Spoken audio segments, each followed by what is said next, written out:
tidak pantas untuk menjadi Raja Pajang. Keturunan kamilah yang berhak menjadi Raja Pajang dan menguasai tanah ini. Ini tanah kami, bukan tanah orang-orang kalian.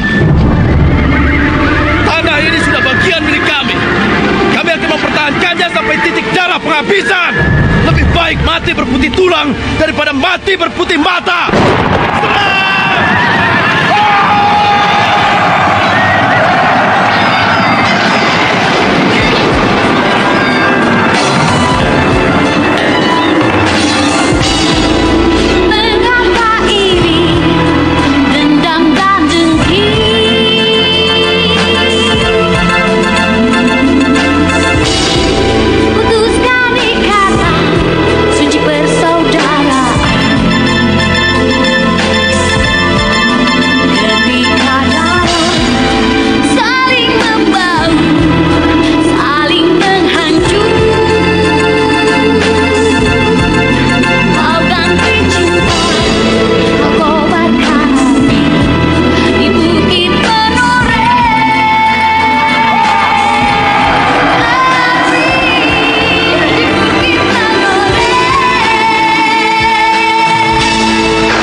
PT Indosiar Karya Media mempersembahkan serial Sandiwara Radio yang diangkat dari karya besar S.H. Mintarja, Api di Bukit Menoreh. Api di Bukit Menoreh.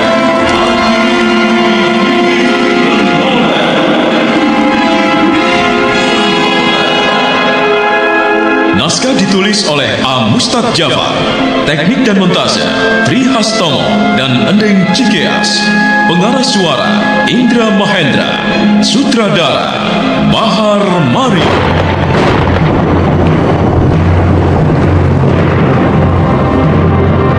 Pada seri yang ke-14 ini menampilkan Fitra sebagai Elang Mahandurja, Clara Sitompul sebagai Galuh, Oscar sebagai Wiradimaja, Wulan Ansar sebagai Isela, Dewansa sebagai Labora, Aryo Sugiarto sebagai Agung Sedayu, Tutik Hartati sebagai Sekar Mirah, Riki sebagai Swandaru, Bramanto sebagai Widura, dan Asdi Suhastra, pembawa cerita.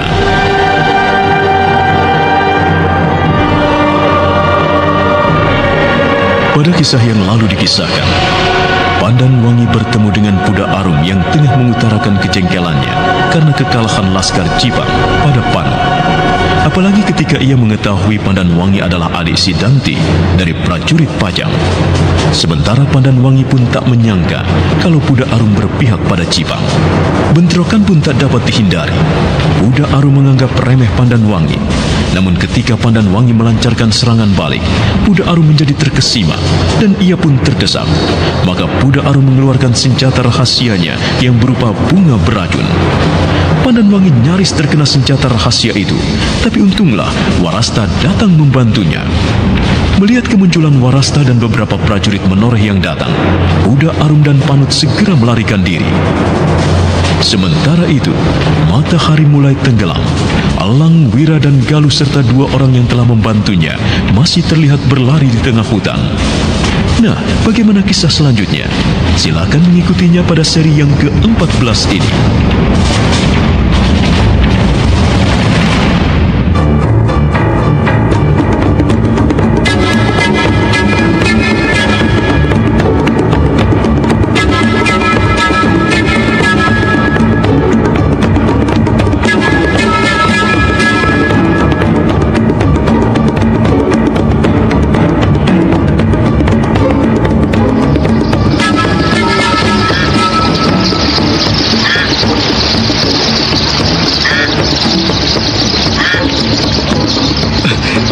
Sudah, kita berhenti saja.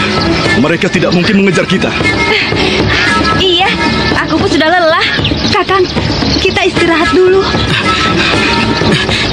Aduh, nafasku juga sesak. Berlari terus. Aduh, dan perutku juga sakit. Makanya, jangan terlalu banyak makan. Itulah akibatnya. Perutmu jadi gendut, dan kalau lari, jadi susah. Sudahlah, jangan ribut lagi.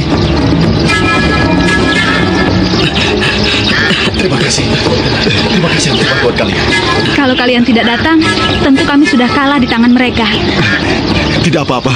Sudah kewajiban kami memberikan pertolongan kepada siapa saja yang membutuhkan. Aku lihat kalian orang baik-baik, menolong rakyat dari kesusahan. Pemuda ini tampan sekali. Oh iya, kalau aku boleh tahu, siapakah kalian? Kalau dilihat dari cara berpakaian kalian, sepertinya kalian orang dari jauh. Namaku Labora, dan ini adikku Isela. Oh, namanya Labora. Dan wanita itu ternyata adiknya, bukan kekasihnya. Bolehkah aku juga mengenal kalian? Namaku Elang Mahandurja, dan ini kedua adik seperguruanku. Yang gemuk ini namanya Wiradimaja, biasa dipanggil Wira, dan yang wanita ini namanya Galuh. Oh, namanya Galuh. Sejak tadi dia memperhatikan aku terus, dan sepertinya setiap Galuh menatap ke arahku, laki-laki yang bernama Elang tidak suka. Apakah mereka sepasang kekasih? Oh, laki-laki ini bernama Elang. Badannya tinggi dan tegap. Wajahnya juga tampan. Aku menyukai pria seperti ini. Hatiku bergetar ketika dia mengangguk padaku.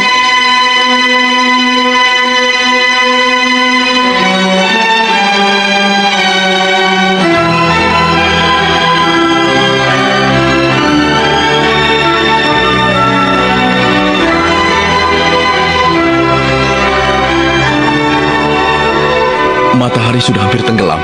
Sebentar lagi gelap. Sebaiknya kita mencari tempat peristirahatan. Sangat berbahaya bagi kita meneruskan perjalanan di hutan dalam keadaan gelap begini. Iya, kita beristirahat di sini. Tempat ini cukup aman. Betul, aku juga sudah lelah berjalan terus. Aku ingin meluruskan kakiku. Kalau aku, perutku sudah lapar. Kakang Wira ributnya lapar terus. Kalau lapar, silahkan cari makanan sendiri. Iya, aku ingin mencari binatang buruan. Kalau begitu, aku dan Galuh akan mencari ranting kering dan membuat perapian ya.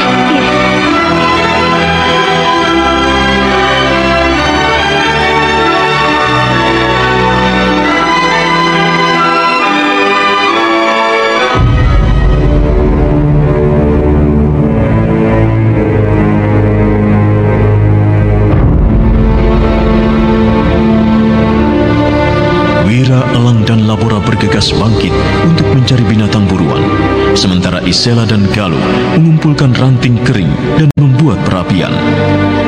Hari pun mulai gelap. Mereka berkumpul mengelilingi perapian sambil membakar daging kelinci dan ayam hutan.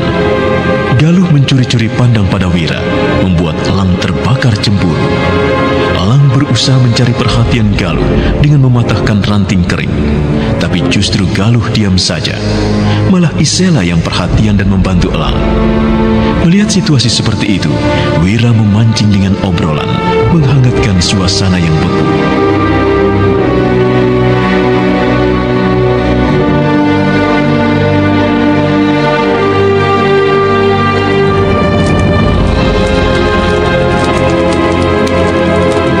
Jadi begini ceritanya. Pertikaian Pajang dan Jipang ini ditimbulkan karena rasa iri.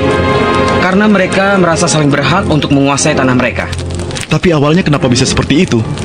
Awalnya dari kematian Pangeran Sebranglor dalam usia muda, yang menggantikan bukan Pangeran Sedalapen, putra Raden Patah berikutnya, melainkan adiknya, Pangeran Tranggono.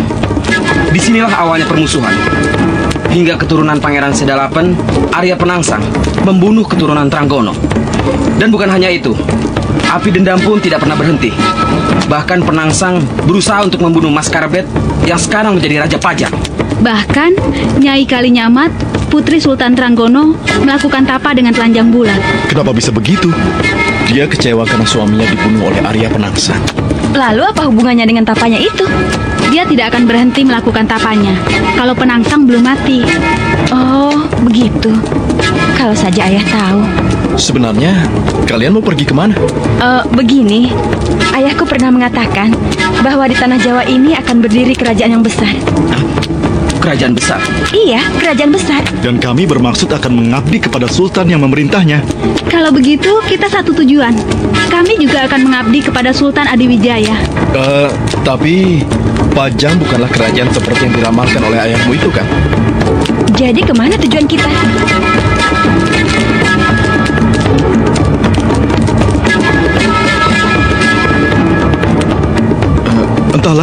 Sekarang aku malah jadi bingung. Bagaimana kalau kita jalan bersama saja? Tapi bagaimana kalau arah kita berbeda? Sepertinya Kakang Elang tidak suka kalau Labora dan Isela jalan bersama kami. Sepertinya Elang cemburu padaku. Wah, sebaiknya kita makan dulu. Dagingnya sudah matang. Kalau dibiarkan nanti keburu hangus. Wah, pantas Kang Wira diam saja. Rupanya dia sedang asik makan. Loh, makanannya mana lagi? Aduh, Kang Wira, kenapa makanannya dihabiskan semua? Habis. Kalian ngobrol terus. Jadi kau habiskan saja makanannya. Enak saja. Aku ambil ya makananmu. Ya, diambil. Padahal aku belum kenyang. Kalau menunggu sampai kamu kenyang, 10 ekor daging ayam pun belum kenyang juga. Aduh, aku masih lapar. Jangan gara-gara makanan kita akan bertikai seperti Jipang dan Pajang.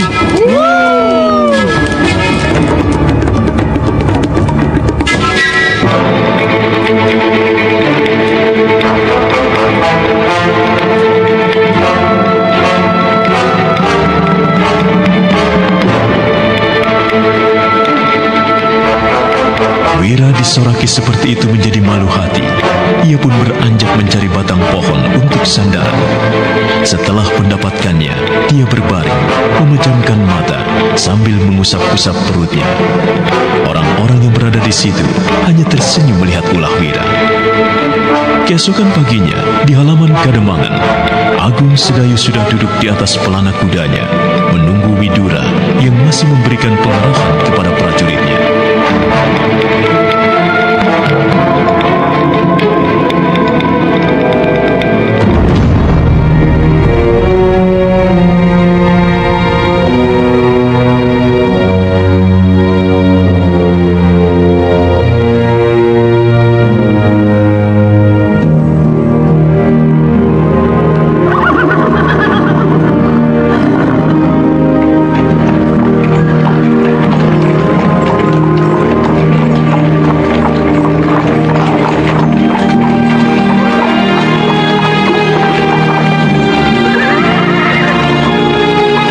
Selama aku pergi, kalian akan mendapatkan pengarahan dari budaya dan citra kami. Kalian mengerti? Mengerti!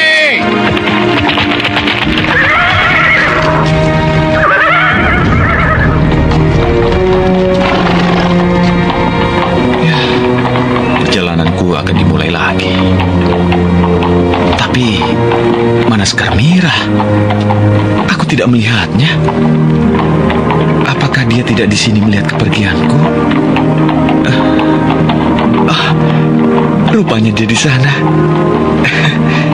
Dia pun menatap ke arahku. Dadaku bergetar ketika beradu pandang dengan Kakang Sedayu. Kenapa aku jadi seperti ini ya?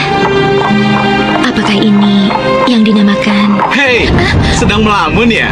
Kakang Suandaru, kau membuat aku terkejut. Nah, kau sedang tertangkap basah ya? Tertangkap basah apa? Kau sedang bermain mata dengan Sedayu kan? Ayo, jangan berdusta. Kakang tahu. Ayo, mengakulah. Kalau tidak, Kakang akan adukan pada ayah. Kakang, aku bukannya melihat Kakang Sedayu. Aku sedang melihat Paman Widura dan anak buahnya yang berbaris itu. Anak buahnya atau kemenakannya yang duduk di atas kuda itu? Kakang, kau membuat wajahku merah. Betul dugaanku kan? Kakang, awas, nanti kucubit perutmu. Aduh. Awas ya, aku cubit lagi nih. Aduh, ampun Tuan Putri, ampun.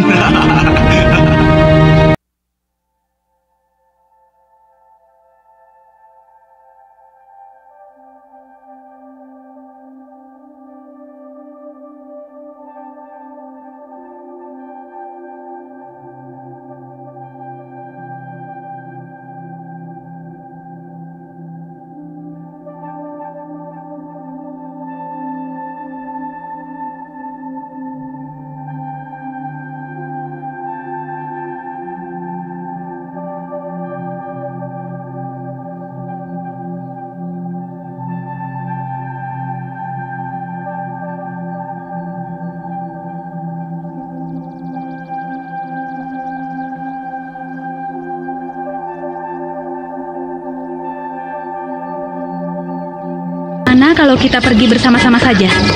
Iya, aku setuju kalau begitu. Kalau kalian tidak keberatan, aku merasa senang hati. Kami tidak keberatan. Bukankah begitu, Kakang Elang? Aku tidak keberatan. Kakang Elang, dengan begitu kita bisa bersama-sama, kan? Iya, Isyara.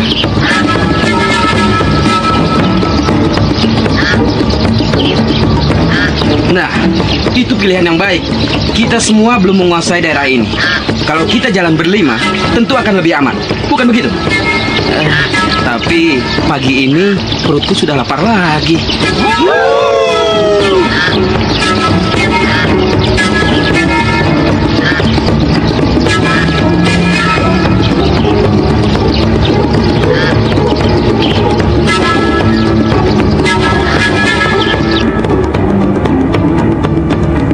Wiradimaja merasa malu hati ketika disoraki yang lain.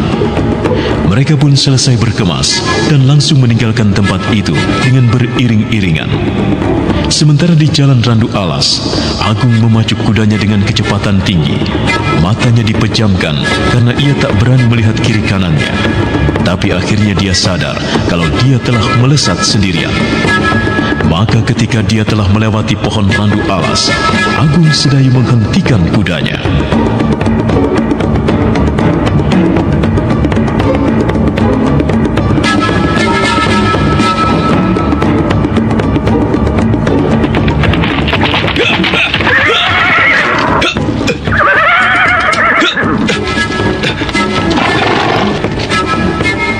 Wah, kemana yang lainnya? Ternyata aku memacu kudaku sendirian. Bagaimana kalau aku bertemu dengan binatang buas atau orang-orang Jipang? Nah, itu mereka. Itu mereka rupanya. Ternyata mereka jauh di belakangku.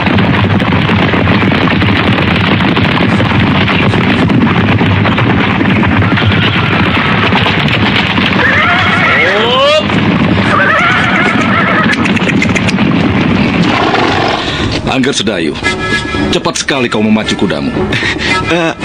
Paman, aku cuma ingin cepat-cepat menemui Kakang Untara di rumah kita Numetir. Aku mengerti perasaanmu, Ngger. Tapi kau juga harus mengerti kalau kuda kita butuh makan dan minum. Jangan sampai mereka kelelahan, nanti dia tidak mau lari. Iya, Paman. Sementara perjalanan kita masih jauh. Nah, sekarang kita istirahat dulu. Biarkan kuda-kuda kita makan dan minum. Baik, Paman.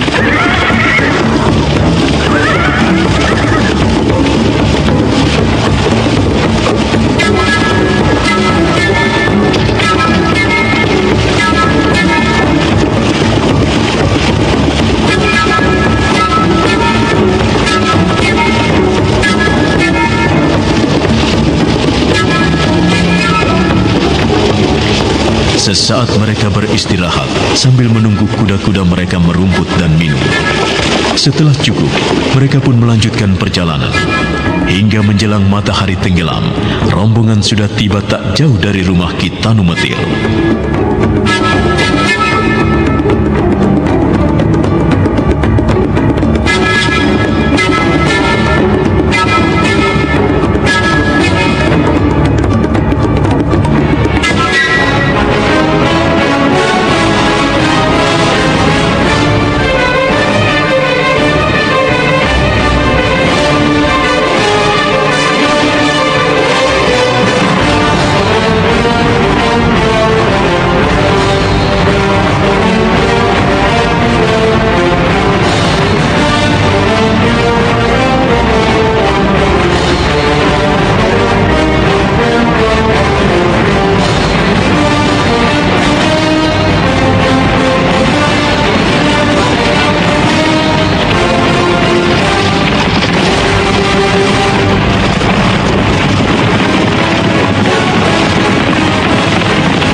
Itu rumah kita Numetir. Ayo kita ke sana. Kudanya kita tuntun saja. Iya, Paman. Paman Widura, kelihatannya rumah kita Numetir sepi sekali. Halamannya juga kelihatan kotor oleh daun-daun kering. Sepertinya tidak ada yang mengurusnya. Coba, aku panggil dulu. Kita Numetir. Kita Numetir. Tidak ada yang menjawabnya. Bagaimana kalau langsung masuk saja, Paman? Tahan. Jangan langsung ke dalam, Ger. Memangnya kenapa, Paman? Kita belum tahu siapa yang berada di dalam sana. Sekarang kita siaga saja. Takut-takut ada serangan mendadak. Prajurit!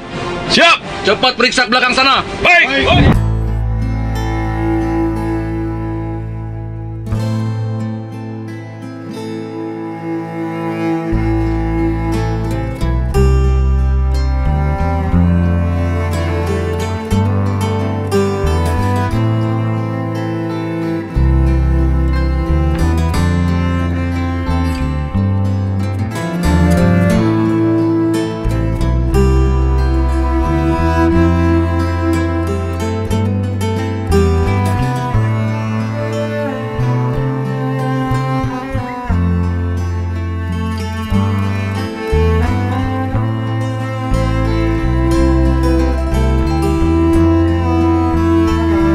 Widura dan Agung Sedayu mengendap-endap mendekati pintu rumah dengan sikap waspada, menjaga segala kemungkinan. Widura memeriksa tempat itu, sementara Agung Sedayu hanya mengikutinya saja. Nah, apakah Widura dan Agung Sedayu menemukan Untara di tempat itu?